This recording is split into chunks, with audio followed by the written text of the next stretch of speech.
కాంగ్రెస్ ప్రభుత్వం అన్ని వర్గాలను మోసం చేసిందని మాజీ మంత్రి హరీష్ రావు విమర్శించారు. సిద్దిపేట జిల్లా క్యాంపు కార్యాలయంలో కాంగ్రెస్ బాకీ కార్డు పోస్టును విడుదల చేశారు. బాకీ కార్డు అందజేసి కాంగ్రెస్ ప్రభుత్వం ఎంత బాకీ పడిందో ప్రజలకు తెలియజేయాలని కార్యకర్తలకు మాజీ మంత్రి హరీష్ రావు పిలుపునిచ్చారు. కాంగ్రెస్ సర్కార్ అబద్ధపు హామీలతో ప్రజలను నమ్మించి గొంతు కోసిందని ఆగ్రహం వ్యక్తం చేశారు. అధికారంలోకి రాగానే రైతు బంధు 15,000 ఇచ్చిందా అని ప్రశ్నించారు. కౌలు రైతుకు రైతు బంధు ఇస్తామని చెప్పిన కాంగ్రెస్ ₹1 కూడా ఇవ్వలేదని హరీష్ రావు ధ్వజమెత్తారు.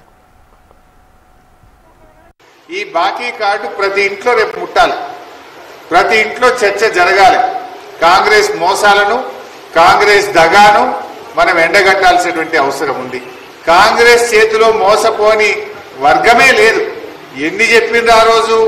రైతు బంధు ఇప్పుడైతే 10,000, డిసెంబర్ దాటితే 15,000 ఇస్తాము అన్నారు. మరి వచ్చినాయా 15,000 కన్నా? పోయిన వానకాలం రైతు బంధు మొత్తానికి ఎగ్గొట్టిండు.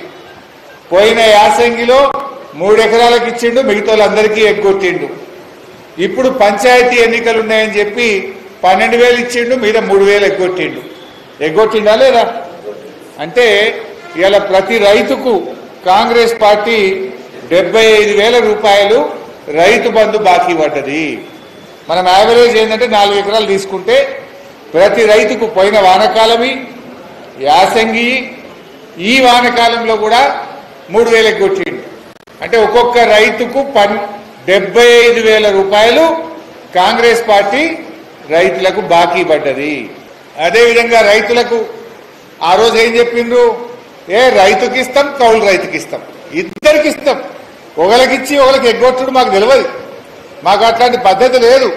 రైతుకే ఇస్తాం 15,000, కౌలు రైతుకు కూడా 15,000 ఇస్తా అన్నాడు. ₹1 కౌలు రైతుకి ఇచ్చిండ్రా? మీకు ఆ వీడియోలు కూడా పంపుతా.